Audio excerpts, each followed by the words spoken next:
1-июнда Беловодская айылындагы аскер бөлүгүндө катардагы жоокер аскер кызматкери тарабынан сабалган. Жоокердин айтымында 86-123 аскер бөлүгүнүн прапорщиги номуруна 601 салып кой деп буйрук берген. Андыктан ал апасына чалган. Бул учурда жооптуу кызматкер жоокердин телефон менен сүйлөшүп жаткандыгын көрүп калып, прапорщикке балдарды тартипке сал деп буйрук берген.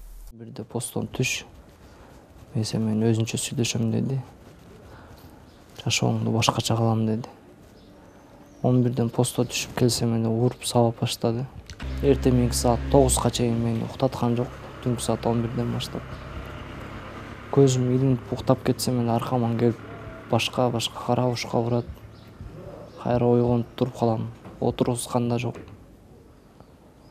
Жаныман жылдырткан да жок.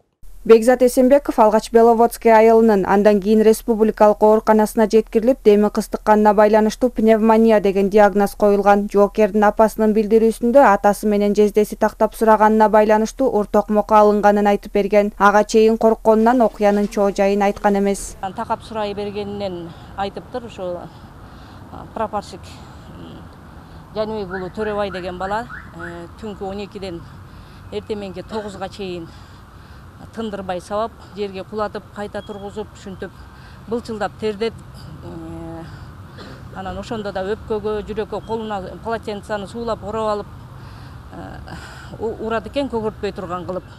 Сабалган жоокердин апасы Алмакан Смайылованын айтымында жоокер ооруканага жаңы түшкөндө уртокмоктун изи калтырылган эмес, бир гана колу көгөргөн. УЗИге текшерилгенден кийин гана баласынын өпкөсүнө суу толуп кеткендиги билинген. Буга кошумча табарсыгы жарылып, операция жасалган. Мен суранам ушу Төрөбай уулу Жаныбекти камасын деп жөн эле жумуштан четтетип койгонду мен аны каалабайм. Аллахтын астында дагы, мыйзамдын астында да жооп берсин деп. Жоокердин сабалышына байланыштуу өзгөчө кырдаалдар министрлигинин 6 кызматкери иштен четтетилди. Учурда ишти аскер прокуратурасы иликтеп, тергөө иштери жүрүүдө.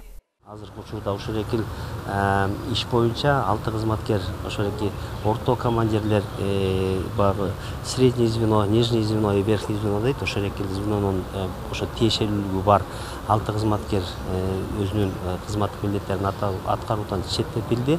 Ал эми азыр учурда бул иш боюнча толук аскер прокуратурасына иштердин баардыгы өткөрүлүп берип, азыр иш козголуп, тергөө иштери, тергөө амалдары жүрүп жатат.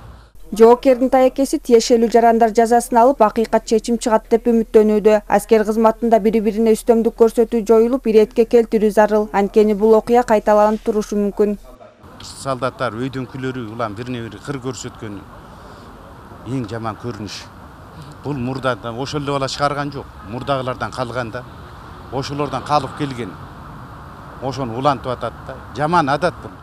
Жоокердин апасы 7 айда аскер кызматкерлерине жалпысынан 36 миңге бирдик салышканын кошумчалады. Ошондой эле ал бирдикти кимдерге салганын айтып, аттарын атады. Өз кезегинде өзгөчө кырдаалдар министрлигинин орун басары муну алгачкы жолу угуп жатканын жана аты аталгандарга чара көрүлөрүн билдирди. Ошондой эле аскердик бөлүктөрдө аталган фактыларды аныктоо максатында жоокерлер жана ата-энелери менен сүйлөшүүлөр жүргүзүлөт.